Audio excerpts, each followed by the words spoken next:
Adoption? No, just a vigilante care program.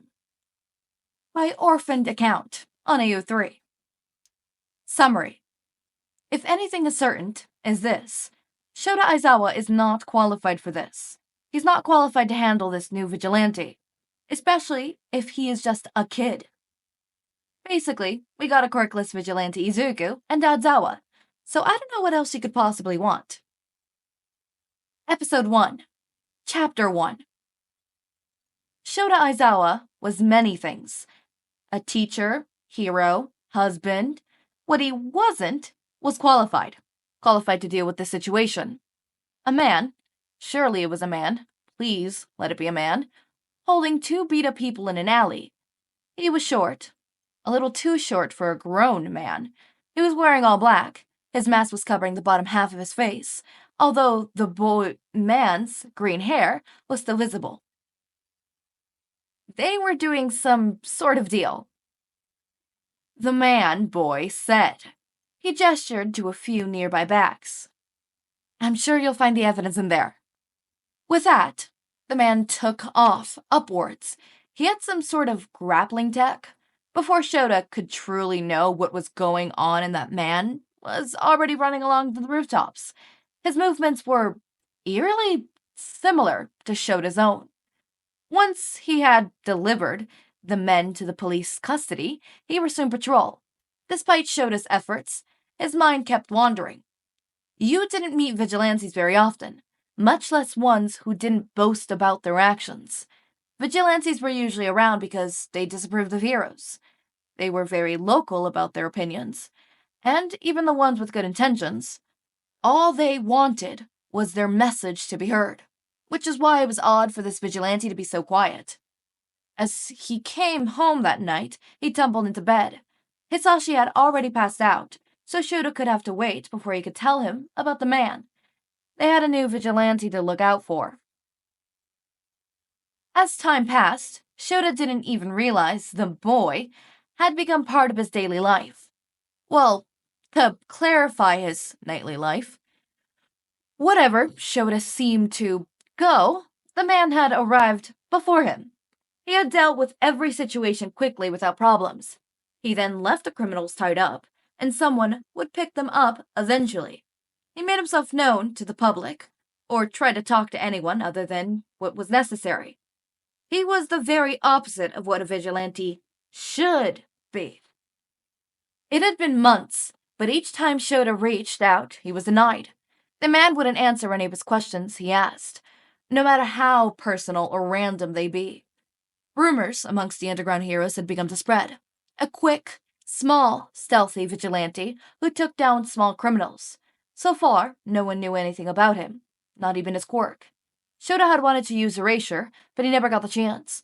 Whenever he arrived at the site of the commotion, the vigilante had wrapped the criminals up already. Had various contacts, had confirmed, was the same with all previous interactions with the man. The strangest things about the man was how he couldn't have been caught. Due to the vigilantes striving for publicity attention, a majority were caught quickly, especially those who worked with small crimes. This man wasn't even really known to the police force. The ones who knew of this new vigilante were his victims and the heroes who cleared up the aftermath.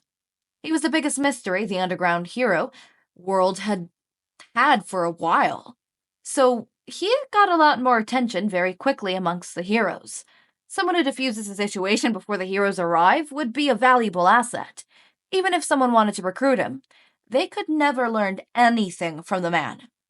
A forum had been opened soon after his appearance started.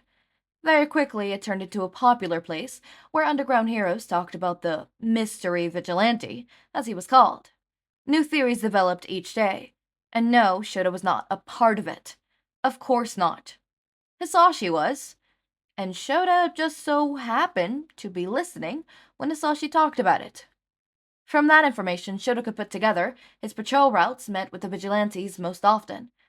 Meaning, out of everyone, he saw the man the most. For some reason, this gave him an odd sense of pride. Months went by, and nothing changed. People theorized what laid behind the mask. Nothing came up. Somehow Hizashi had spoken to UA's teachers. Now, a fair bit of them were involved. The whole situation had spiraled out of control, from something genuine into a bit of a joke.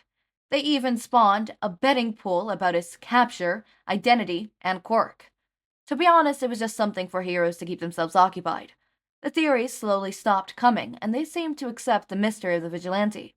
They couldn't catch him, talk to him, or discover anything about him. As the fall slowly came to a close, and the cold settled and Shouta saw less of the man, he appeared less and less, especially on cold nights. As much as this vigilante interested Shouta, the man wanted to keep his distance. The man wanted mystery. Shouta could respect that. As long as he didn't do anything stupid, Shouta would let him slide. That particular opinion of him changed on a cold January morning. If you could call 2 a.m. morning, that is. He came upon the vigilante, as he was still fighting. Shouta watched as the man weaved his way through the criminals. He obviously didn't need much help, but Shouta stepped in anyways. A man, who had never been seen fighting crime before, now caught him up warily. Perhaps something was wrong. The longer the fight went on, the more likely the man would be found by the police. Vigilantism is illegal, but the man isn't doing any harm. Shouta doesn't want him in the police custody, so he steps in, and in a minute, everyone has been apprehended. Shouta faced the man head-on for the first time. He practically memorized the man's back and side profile. It felt strange to make eye contact. The man did the exact opposite of what Shouta expected. He prepared for a bowling of chest, or thinks of something. Instead, the man seemed to shrink when Shouta's gaze caught upon him. Shouta knew this was once-in-a-lifetime opportunity. The man who evaded them for months stood before Shouta, for some reason, not leaving. "You okay?" The man's eyes flickered with emotions. "Yeah, they were just rookies." He stretched out his arms. "They couldn't get a hit in." Shouta had heard the man speak many times before. Short orders and submissives of what happened. His voice sounded different this time. Lighter. Good. There was a moment of awkward silence. The man made his way to leave when Shouta called out, "Wait." The man paused, but didn't turn around. "What do I call you? You've been around for a while and nobody knows what to call you." He made no acknowledgement of Shouta's question. He actually moved a few feet further away before pausing once more. Shouta frowned. The hesitancy and unsureness in his voice was odd. "Deku." "What?" "Deku, you can call me that." The man, no, Deku, flew up the alley and was gone. Shouta glanced back over the villains. "Deku, huh?" He brought this new information to the forum. As he suspected, everyone was jealous. Shouta was the first to have a real conversation with Deku. The revealing of his name seemed to open a few of the closed doors Deku had. He was more open in helping the underground heroes in fights. He never approached them, but every now and then he'd get tips. Tips about human trafficking, drug trades, things too big for a simple vigilante to handle. Each of these tips were signed. Deku. It had been a year since Shouta had first seen the vigilante. While he still felt distant, Shouta for some reason was proud of the lengths they'd come. He supposed Deku reminded Shouta of himself. What could have happened to him if UA didn't work out? As the weather gradually became warmer, something came across Shouta's desk. It was a weapons deal. It was on the larger scale of things, meaning he would have to bring along a few extras. He didn't have much information, but it seemed a gang from the America was struggling weapons, and maybe even drugs into the local areas. Thus came one of the hardest parts of being an underground hero. Knowing you won't have enough numbers for the situation. Even if he asked everyone, most people would be busy. They had other hero obligations or their own lives. As much as Shouta would love to call in Hizashi, it wouldn't work. He needed people who could stay under the radar, keep this under wraps from the public. As he called in for help, funny enough, a certain someone kept coming to mind. As he addressed the last person on his call list, he asked, "Hey, what do you think about Deku joining this raid?" Okay. I was kind of wary of doing orphaned accounts. Fix. Same with, with one-shots, it's one thing, but like a whole series? I think this is the first one I'm doing an orphan account. Except, apparently, when I was looking at orphan account Fix, someone better is there? I didn't know that. Or for the count. It's abandoned, and I'm perpetually sad. And I'm also going to continue that fic because ain't no way. Ain't no way. Obviously, I'm going to link it back to that and be like, hey, this is an inspiration of that. So I'm going to be working on that on my downtime because, like, ain't no fucking way. It can't be abandoned. I must see them. So, I'll see whatever ships I want to make canon. Because I can now make canon ships, and I now control the canon of that. Or at least my fanon version of that canon. But this was a really cool fic. There's more of it. Let's see. I think there's probably going to be only 8 chapters. So 8 episodes. Yeah, 8 episodes, 8 chapters. It's kind of short, and it has a lot of kudos. It has a lot of hits. It has a lot of bookmarks. People seem to like it.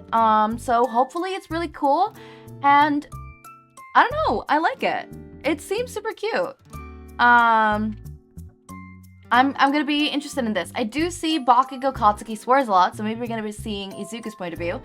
Chapter 2. Not sure how I feel about this, but here it is. Please leave kudo in a comment and let me know what you think, though. Okay, so there's no... I'll read a random section. They were going to have to stake the place out before they could make their move. Shouta had been placed with Deku, both the heroes best known for their quick captures. They were to stay in hiding, only joining the fight once they were in a frenzy. But the two could quickly apprehend anyone.